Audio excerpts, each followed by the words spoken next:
Lights, camera, action. Welcome to the Requel podcast, part of the Krypton Report podcast Patreon spec. I am the host, Tyler, and in this podcast, what we do is we take a property and we say, hey, would we reboot it? Would we remake it? Would we do a sequel, a prequel, or a requel? What would we do with the property? And we pitch the movie idea. You know, some previous episodes was more integrals, where we kind of do a sequel in between two films or something like that, and we just kind of pitch ideas, and it's a fun time. And sometimes I'm with a co-host, sometimes I'm by myself, and that's the podcast. So sit back, and if you're a movie lover, just enjoy. Hey everybody, just got out from seeing Last Voyage of the Meteor with our boy Brian, and just some thoughts, no spoilers, but a quick review. It was okay. Like, I don't hate that I went to the theater to see it, because I was kind of craving a good monster movie, but I feel like it missed some of the point. Like, I feel like we didn't get to know our characters, it didn't build enough suspension. It left a lot of things to question. I am a Dracula fan. I think it is a story that's done a lot, but can be approached from different angles. I thought this is a movie that, for years, I've been following this idea. I mean, back when they announced this film and they announced what would have been called Dracula Year Zero, which then morphed into Dracula Untold. At the time, David Slade was attached to direct. David Slade, I always think about for directing 30 Days of Night. And the idea was Alien on a ship with Dracula. Okay, cool. I'm in. It just felt like I don't know, we didn't build up enough. We didn't get enough spectacle or psychological horror. There's some cool parts in it. I'm not going to hate on it, but I walked away with I like the IMDb rating system. So I walked away with like a 6, a 5, right there in the middle. And I'd watch it again at home with Jania just to kind of level it out. But I think the biggest problem is this film just utilized Dracula as a physical monster. And Dracula is more than that. And Brian and I have been talking about for about 2 years how we would bring back Dracula, how we would do it. And we did a big dive last year. This year we're putting together doing all the Christopher Lee movies. We kind of did all the other movies last year, and we're just keeping it in the conversation. Earlier this year, we got Renfield, which starred Nicolas Cage, and it was kind of a sequel-esque to the original Bela Lugosi Dracula. Now, I really like the Lugosi Dracula for atmosphere, color, and just the black and whiteness, and Lugosi's iconic, okay? But my concern, we'll say, with Renfield was in Renfield, I think it was a horror comedy, which is great, but a little too gory. Like, it was over the top at times, but sometimes it was just a little much. And that can turn you off, so you can't really enjoy it on repetitive watchings. Especially like Jania. Jania was not happy with it. I think Cage's performance was great. I would have liked more of Cage. We kind of saw him as like the monster as he's healing into different ways and forms, and I think that you need that.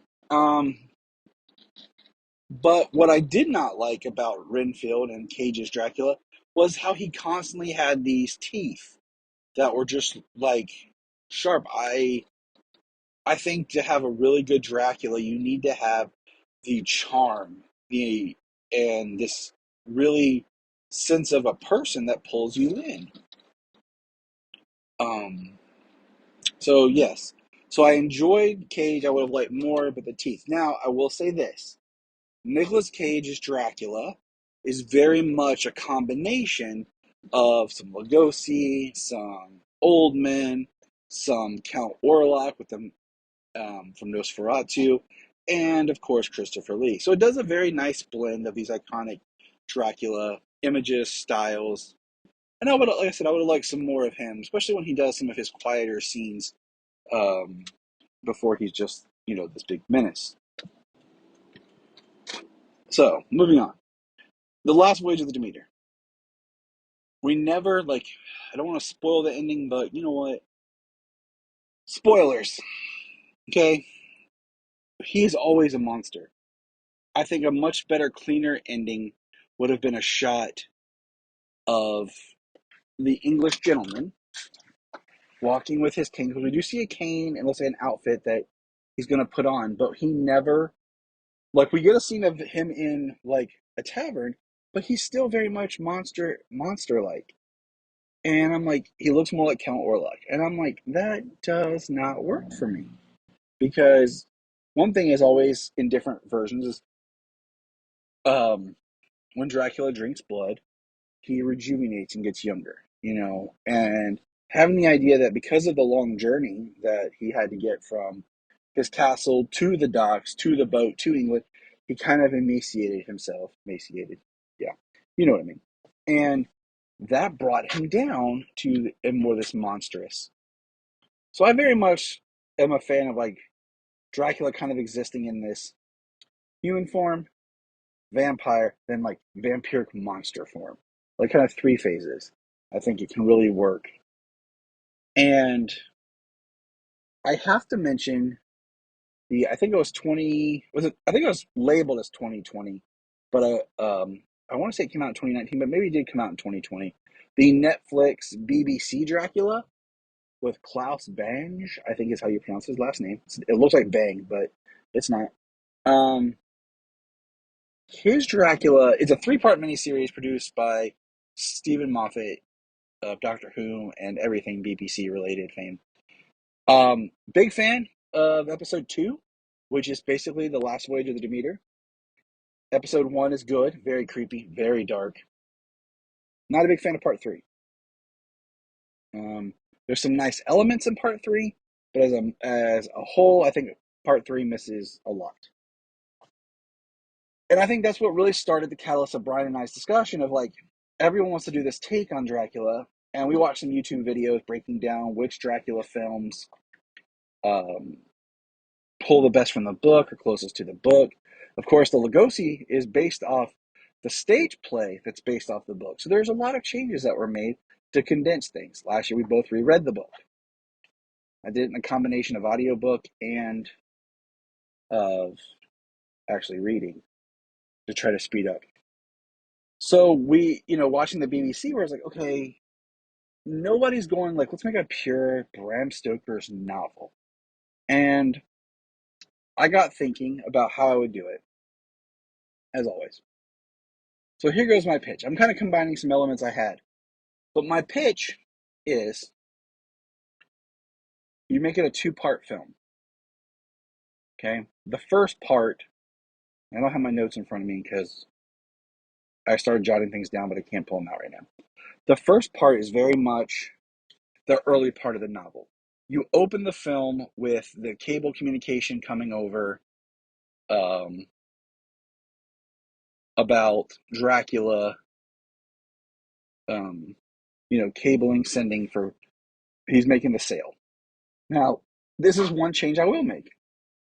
I will have Jonathan Harker and Renfield as almost rivals, much in the way that the film of Count of Monte Cristo did with Edmond Dantes and Fernand Mondego, where they have similar goals, similar things, they're very much together, and they're competing over this property, and their boss sends both of them to Transylvania to handle Dracula's affairs. Of course, right before he leaves, Harker proposes to Mina because he can't wait any longer. And in juxtaposition as well, I would have Mina and Lucy in a very similar stance, where I would tighten up the backstory a little bit with them being raised almost as sisters as well, where Lucy would be the ward of Mr. Murray, Mina's father, and they were raised as sisters. But Harker and Renfield go. You have a classic stop of them on their way, stopping at the village, hearing these rumors of the folklore, going to Dracula's castle, blending the idea of Dracula looking much older when they first meet him and then slowly gets younger. This is where most of the first film would take place, where you would have the brides come and what they represent, and there would be three brides, each kind of staggering in like an age bracket, like 40s, 30s, 20s kind of age, each with a different distinct hairstyle and look. We would have the horror of like Dracula stealing the babies and things like that for them. And you have Renfield and Harker trying to escape. But then what you do have is the twist where Harker, and this would be your midpoint of the film, Harker being the pure Victorian man, because you got to keep it in that time frame, because you need to understand the themes of repressed sexuality and things like that the book was hitting on, and why characters get what they get. Renfield would then make his Faustian deal with the devil. He would then align himself to be Dracula's servant, his familiar, turn on Harker. Harker is left. Um, Harker is then left at Dracula's castle with the brides for them to do what they want. And the first film would be the idea of the seduction and temptation of males, the male characters. Seduction of evil, seduction of sexuality. That's what the first film would do. And then, so that's our midpoint. The latter part is we haven't seen Dracula yet as his full youthful person. And what we would have is Dracula and Renfield charting the course to on the Demeter. So the last half of the film would be the last 45 minutes, so to speak, if we're looking at like a 2 hour, 2:30 film. I'm thinking 2:30 film. The Demeter journey, and it would be a condensed of in combining the second episode of the BBC and the last voyage of the Demeter, and it would be this kind of mystery because what would happen is Dracula brings the coffins, all that. Renfield's there, watching over the coffins like he's supposed to, but Dracula comes out at night and is acting. But the way you would film it and shoot it and stuff, what you would create is mystery in the ship, and that one of the passengers, because I like the idea of there being passengers on the ship as well as just the cargo. That's was done on the BBC. One of the passengers is actually Dracula, but we don't know that it's Dracula because we've yet to see what he looks like fully restored. So it's like this murder mystery as everyone's planning for this monster, and we only see Dracula know it's him in this monstrous form. And then, of course, the end of it would be Dracula revealing himself in his human form, or not even that. He would be just still monster form. He would kill the captain last, tie him to the mast, crash the ship. Renfield would then be caught and taken to, the asylum. While this is going on, our climactic battle on board the ship, we see Jonathan kill the three brides and escape, and is found in a nearby village and taken to a hospital with his journal. And then the final shot of the film is a attractive English gentleman walking down the street, heading to the theater, and he almost breaks like the fourth wall, smiling at the camera. So we now know that's Dracula. He's in England. And that's when we figure out, oh my God, he was one of the passengers. That's the end of the first movie. Part two would pick up right there with like cross-cutting at the start of just kind of summarizing what happened in the first film. The protagonist would change from being this more Jonathan Harker story and to being more of Mina. And now we're, like I said, we're into the second part where we are now looking at the Mina and Lucy story, where Mina represents repressed, Victorian, pure women, good, virtuous women, and Lucy represents more of the wild, sexually promiscuous woman, and that's why she's punished for it. We will have her three suitors. We will have, this love affair, and then she meets Count Dracula at the theater. Trying to stay as true to the book with the suitors as possible. We will have using the journal and letters also to help fill out details. Will be, a constable that's investigating some things, but really focusing on the seduction of women. Van Helsing will be introduced.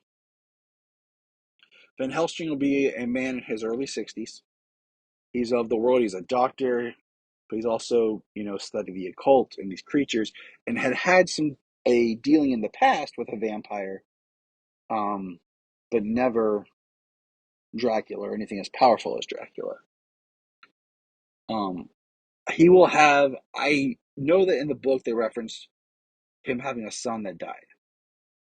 I would have a daughter. Van Helsing has a late teen age daughter that's kind of his apprentice because of the women's stature in society. She can't exactly learn. So with Van Helsing in the book, I knew that Van Helsing had a son that's lived in the book that died. But for the sake of this story, I'm going to have Van Helsing have a daughter. It's my own kind of character, my thing, but the idea is keeping with the theme of the female characters in this film. Van Helsing is old and knows that he can't do anything like physical. He's losing it. He has tangled with vampires in the past, but nothing as big as Dracula. And he's going to need help. So I'm bringing in his daughter. Someone to teach the next generation. She is learning from her father as an apprentice because that is the best way that she can get her education. As I will have Van Helsing as a respected doctor, and he's known for some strange theories, but no one truly knows the depth of his knowledge and experiences. What I hate is I'm recording this. My original recording got chopped in half, and I lost half of what I had recorded to tell you guys. So I am kind of figuring out where I missed and left off. So it pisses me off a lot. So keeping with, like I said, the book, I'll say this, I hate Francis Ford Coppola's Dracula, what it did by making the reincarnated love story. Elizabeth, no. Dracula is evil, okay? That's what we're going to get to. We're going to allude to different origins of who Drac might be, how old he might be. Maybe he was Vlad Tepes. Maybe he was around a lot longer. He is pure evil. He feeds on the living. And that's important. Like, he is the son of the dragon. And a lot of times the dragon alludes to the devil. So we will play into that more.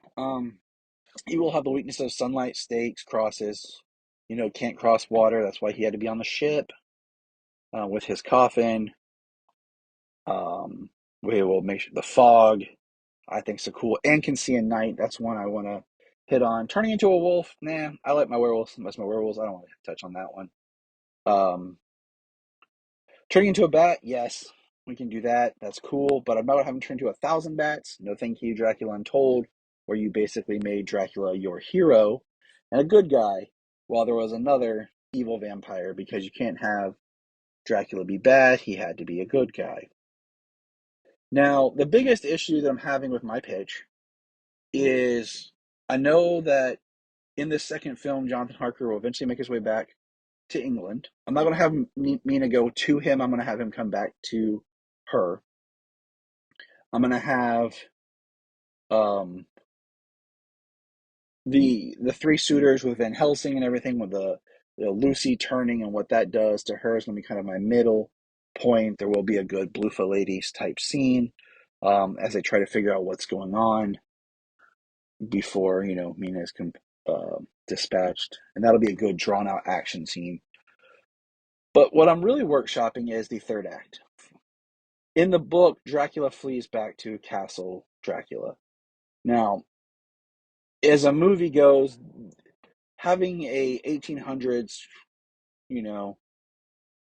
race against time trek across, back across the sea about Europe and everything, a race for a final battle, can really break up the pacing of a film. Now, it would be different if, like, Dracula got back to his castle and there's Jonathan Harker, and he shows up and boom, like he just, kills Dracula as Dracula walks in his front door. That would be dope. But that's not what we're going for here. So what I'm trying to workshop here is, do we have Dracula free to the countryside and maybe find like an abandoned castle or building, and stick with the same idea of what happens in the book with the last battles and everything with Mina and the suitors. Carfax Abbey was used, and kind of go that route. Like I said, I'm still kind of workshopping it. I will end with the birth of Mina and Jonathan's son Quincy. I do want to make sure that all ethnicities are represented much as they are in the book. I do want to make an allusion to that Dracula's bloodline survived somehow. I won't tell all my secrets here. But I do want to have maybe a couple surprises where there are a couple other people that Dracula turned into vampires that are with him as just distractions. So when everyone shows up for the final battle with Dracula, it's not just Drac they're fighting. There's two other vampire turned people. That way, if something were to happen, Dracula could have just, basically they get blamed for all the crimes and Dracula slips away and disappears. I think Dracula represents age and the idea that he always finds a way to reinvent himself and is a lot older than what we think. All I know is I want Dracula to go back to being pure evil and someone that we're afraid of, and not some love-stricken immortal, not Judas Iscariot, not some hero who did the thing to save his people. No, he needs to represent purest of evil. There's no redeeming anything inside of Dracula. The name itself should make you so afraid that the idea that he is real almost makes you want to pee yourself. But that's my thoughts. What's your thoughts on some Drac? Some fans is like kicking off monster season now. Usually I wait till September to kick off with monsters before Halloween, but with Last Voyage of the Demeter, coming out, and Brian and I starting up our discussions again, rewatching Renfield, we just thought, we'll kick off monster season now. We watched Christopher Lee's first time out, The Horror of Dracula last night, and we're just kind of diving back in, reevaluating some of our notes from the past, and just kind of talking for fun, like where would we pitch our Dracula? What kind of movie do we want? And I think you got to keep the setting in the 1800s.